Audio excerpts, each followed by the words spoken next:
মেসিকে হারিয়ে golden boot আমিই জিতবো। এদিকে বিশ্বকাপের কোয়ার্টার ফাইনালে মরক্কোকে হারিয়ে সেমিফাইনালে উঠে গেল ফ্রান্স।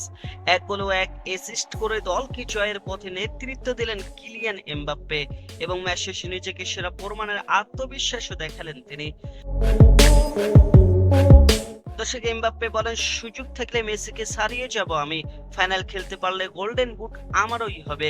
কোয়ার্টার ফাইনালে গুরুত্বপূর্ণ ম্যাচে মরক্কোর বিপক্ষে মাঠে নেমেছিল দুইবারে বিশ্বকাপ জয়ী France. Kylian Mbappe, Michael Olise ও ওসমান দেমবেলেদের আক্রমণের সামনে যেন টিকতেই পারছিল না আশরাফ হাকিমিদের মরক্কো। তবে প্রথমার্ধে এমবাপ্পের পেনাল্টি মিসের কারণে গোল শূন্য সমতায় শেষ হয় প্রথম ৪৫ মিনিট। দ্বিতীয় অর্ধে মাঠে নেমে দারুণ শুরু করে ফ্রান্স। একের পর এক আক্রমণ করলেও গোলের দেখা পাচ্ছিল না তারা। মরক্কোর গোলরক্ষক ইয়াসিন বুনের দুর্দান্ত নৈপুণ্যে দীর্ঘ সময় পর্যন্ত ম্যাচে টিকে ছিল মরক্কো, কিন্তু এরপর এমবাপ্পের অসাধারণ ফিনিশিং এর সামনে আর রক্ষা হয়নি তাদের। পরে আবারও এমবাপ্পের অ্যাসিস্ট থেকে গোল করেন ফ্রান্সের আরেক তারকা ফুটবলার ওসমান দেমবেলে।